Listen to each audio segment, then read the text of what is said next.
PK in the universe, and I am back again with another video. And today I'm here to talk about 5 bad things about Evercade. If you guys have followed my channel for long enough, and you remember this channel from the beginning when I started covering Evercade like 2 years ago, and I've made 70 some videos, I have had several moments where I was incredibly critical of Evercade. But if you only see that, oh, this guy's talking about nothing but Evercade, you just assume that he is never critical of Evercade. I get it. There's channels like that. I see that all the time where it's like, oh, this guy only talks about Atari, so he must just love Atari and not have any criticism for it, but I haven't actually really seen all the videos.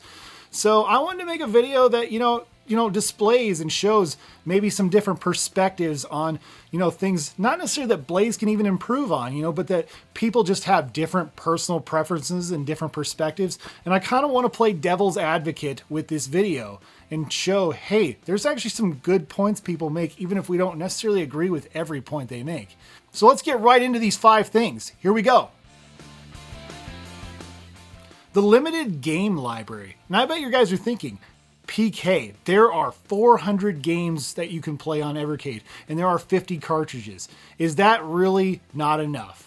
And for me, I mean, it's fine, obviously I only have 34 of these cartridges. I don't have every single Evercade cartridge, and I'm not going to get every single one. I'm not a collect them all kind of guy. But think about all the people who can buy video games for very, very cheap.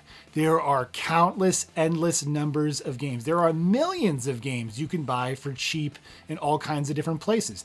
There's always Nintendo Switch eShop sales. You got to spend this money right up front, and you have to have this physical cartridge. It's not like it instantaneously goes onto your Nintendo Switch or instantaneously goes onto your Steam account or whatever on your computer. It's like it's a physical thing. You have to deal with it.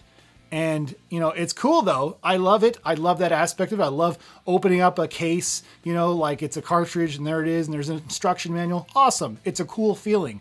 But at the same time, there's a lot of people who are like, well, I could just buy this, and I'm not even going to get into piracy, not even going to go on that, direction or whatever, but there's tons of games on itch.io that are totally free or free to play or free to start. Not to mention some of those games are actually on Evercade cartridges, which is great. That's how I've discovered some of these games. And it's great that I can have a physical version of that now, because maybe it would have cost more to get it on a regular Game Boy cartridge with the complete in box, or something like that. So a lot of great options, but at the end of the day, I can kind of see where people are coming from when they say there's a limited game library, because 400 games today isn't a lot. But back in the old days, back in the old retro gaming days, yeah, 400, 600,000 game library was just normal. But now it's exponentially bigger nowadays. We just have so much access to so many different games. So I see where people are coming from when they would say there's a limited game library on Evercade. And I mean, there is a lot of that with retro game stuff in general. So a lack of online multiplayer. This doesn't get talked about nearly enough. Yes, there's, online leaderboards and scores or whatever, but we don't really get to play with our friends who have Evercade, I mean, I have tons of friends I know from different places in the world, like, for example, A Boy and His Dog Retro Edition or Ethicade. I would love to play an online game with them on Evercade, but I can't really do that because they're in the UK and I'm here in the States. So, yeah. I think having some kind of online ability would be great. Maybe not an Evercade VS or EXP, but maybe a future Evercade system. That would be awesome.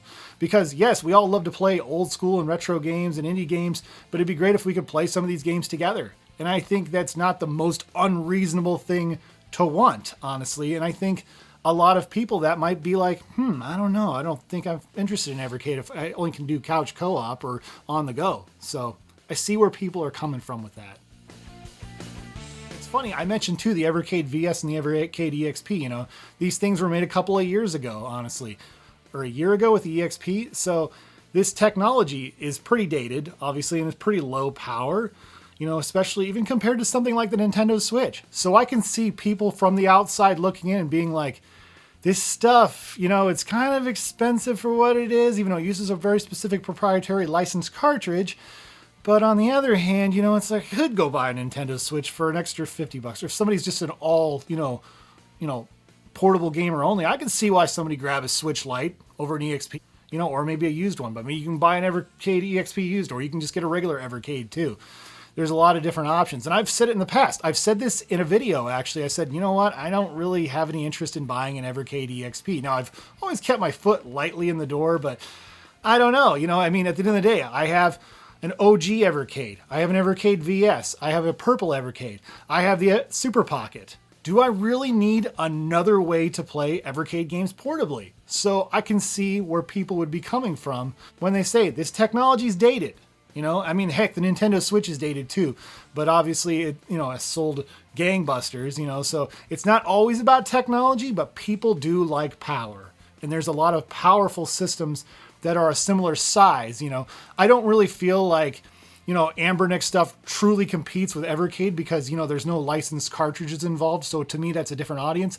But that technology is similar and more powerful, and that's hard to ignore. So I see where people are coming from when they say, this technology is a bit dated, and I feel like, yeah, at some point, Blaze will definitely have to step it up and have a more powerful system for a future Evercade system. I can see that coming at some point. Evercade is retro focused. And when I say retro, I mean old school gaming. And this is true to a certain degree. I mean, there is a lot of independently developed games, and there are native ports. There are native ports now on Evercade. I can see where people are coming from because the majority of games on Evercade are retro or old school. Whereas they're not, the majority aren't indie by any means. And some people maybe prefer indie stuff or even more modern games. So it's a legitimate opinion to be like, nah, Evercade's just not for me because there's just not enough modern stuff on there. And there's a lot of great modern indie games that aren't necessarily retro looking or retro inspired too. So I can see people's perspective when they say, hey, maybe Evercade just isn't for me because there's just not enough modern sensibilities on these particular collections. I sort of hinted at this in the very beginning, and that's the price point, actually. Every game is $20. $20 or more. Sometimes the legacy carts go for as high as $30, and then you have Techno's Collection 1, which goes for like $100, which is just crazy. And like I said, if people are used to paying $1, $3, $5, $7 on the eShop, they might psychologically think to themselves, I don't know if I want to spend $20 on some games that I may like, some games that I may not like. So for some people, that just seems like too high a cost of entry when you consider all the different competition out there. And again, I don't want to get too into the whole piracy, Ambernick stuff, don't want to go into that because, or bringing your own fun kind of thing, because that's not what Evercade's about. Evercade's about cheap, officially licensed cartridges that you can play on a system. So, but yeah, those are 5 things that some people might feel are bad about Evercade and is what's turning them off from playing Evercade. Now, at the end of the day, we all have our own personal preferences. Some things just work for us, some things just don't, and that's totally fine. But yeah, I wanted people who are all in on Evercade to, watch this video and think to themselves, hey, I can see the perspectives of somebody with a different point of view after watching this video. That was kind of the goal of my making this video. So anyways, I hope you guys all enjoyed the video. If you're new to the channel, consider liking and subscribing. No pressure. I'm not a pressure kind of salesman on that stuff. But a buddy of mine says I need to do that more, so I'm going to try doing that more, It's hard. It's hard to ask people to subscribe. It's hard to ask for the subscribe or the like or whatever. But every little bit of engagement helps this video and helps more people see it. And if you liked it, I would hope you would help more people see it. Yep. So anyways, enough of that awkwardness. Anyways, thank you guys so much for watching, and stay awesome in this universe. Thanks. Bye.